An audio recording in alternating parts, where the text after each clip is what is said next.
Detective Campbell said you needed some advice. What are we looking at? Murder of a child by a child. Jake Gardner, 9 years old. 10 months ago, it was claimed that he and his brother Max were wrestling when Max strangled him in front of their sister, Ella. Coroner's report? Cause of death was manual asphyxiation, an accident, and there was no recommendation to prosecute. Well, I sense a butt coming. A few weeks ago, Ella told her teacher that Max laughed when her brother died and said, "Now I'm the butcher." The butcher? But is that a wrestler? Abdullah the Butcher, Necro Butcher, Bill the Butcher, Mahood, yeah, there's plenty of them. Child deliberately kills his brother. That should be easy to prove. Parents? Virginia and Sean Gardner. They were playing tennis on their private court. Dog's history? None. No prior involvement with the police. Let me guess. Wealthy, emotionally distant kids raised by a nanny. Quite the opposite. From what I've gathered, it's a really stable home. What happened after the boy died? Well, according to Ella's teacher, Max covered Jake with a blanket. Then he told Ella that if she said anything, he would kill her. Lovely. Parents found the body an hour later. Ella was hiding in the treehouse. Max was doing his English homework. Is it too much to hope that Max was under 10 when the death occurred? Sorry, he's 11. Thanks to the imagined age of criminal responsibility and the presumption that a child's incapable of crime under 10, you can't prosecute. 10 to 14, it's a grey area. Dolly Incapax. I know. Right. Occam's razor. It really was an accident. Or it was deliberate within the context and characters of the wrestling game, but Max has no real concept of death. Or it was deliberate, knowing the permanent impact of death, but through the immature understanding of an 11-year-old. Or he's a cold-blooded sociopath. Hey, do you think that little girl's Lena's witness for the child murder? She's 7 years old. She can't be interviewed on her own. Mrs. Gardner, I can assure you that every measure will be taken to ensure that Ella feels safe. Well, I mean, can't one of us be in the room with her? I'm sorry. We need Ella to go over her testimony without any suggestion or coercion. This is Lena Badia. A witness assistant service officer will be present the entire time. Hi, Ella. My name's Janet. I need to talk to you about what you told your teacher.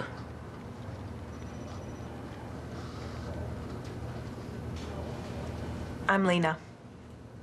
What's your rabbit's name? Buster. Hey, that's a good name.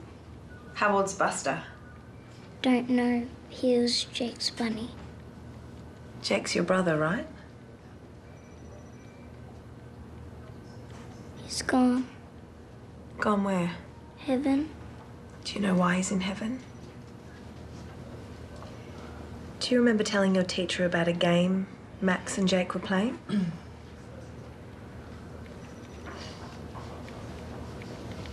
He didn't do anything. Who didn't do anything? Max. And I didn't tell Miss Lincoln anything. You didn't tell her what Max said? Is that true or just pretend? True. And what about Buster? Does he know what happened when Jake went away? Ella, is Max a good big brother? I want my mom.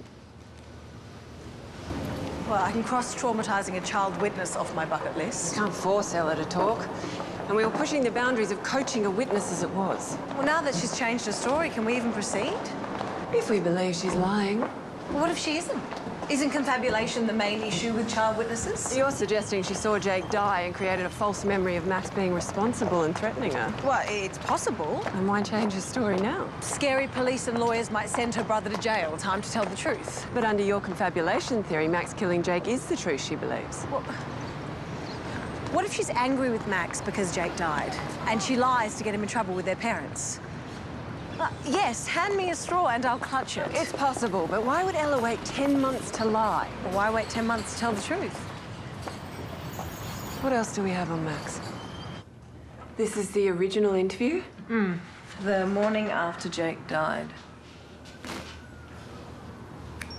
Max, do you know the difference between truth and lies? Yeah, I'm not stupid. Do you know why you're here? Because of Jake? That's right.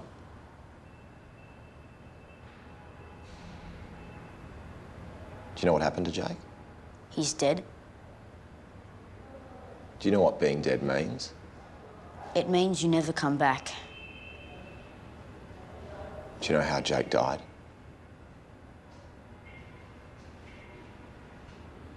Can you tell me what you and Jake were doing yesterday afternoon?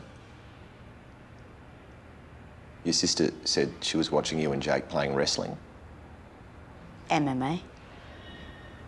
Ella wanted to play too, but she's just a girl. MMA is mixed martial arts, right? It's pretty dangerous. Did you accidentally hurt Jake? Max? It's not my fault. It's okay, Max. I didn't mean to. You can tell me what happened.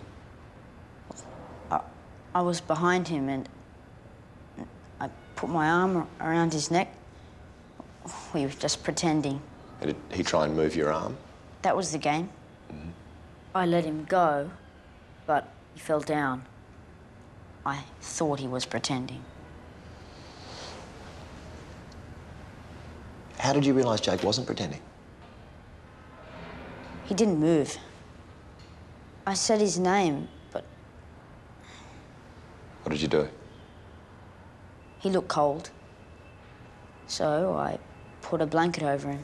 Why didn't you go and tell your mum and dad? I knew I'd get in trouble.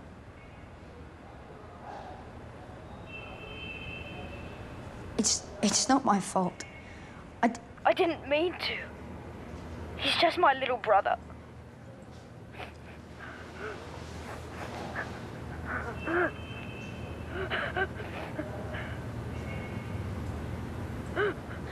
Well, he's pretty convincing.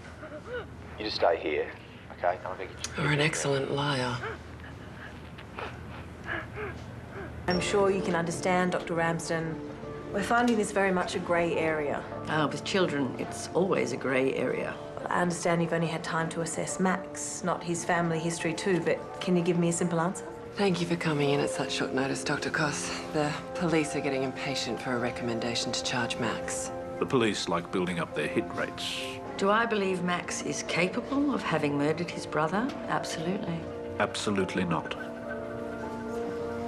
I've been in this industry 17 years. In that time, I've only come across 2 children that I could confidently say show undoubtable, incurable, sociopathic tendencies. Max Gardner is one of them. There's nothing in Max's statement to the police or in his interview with me to suggest that these actions were deliberate. He showed remorse for his brother's death. Any downplaying of his role in the death comes from fear of being rejected by his remaining family and overwhelming guilt. And how do you come to this conclusion? Every drawing he did was dark. In subject matter and colour choice. Under questioning, he lied compulsively and continuously. He showed a remarkable lack of empathy when presented with events and photos of others suffering. And he became verbally aggressive, which I believe is in line with his choice of sport.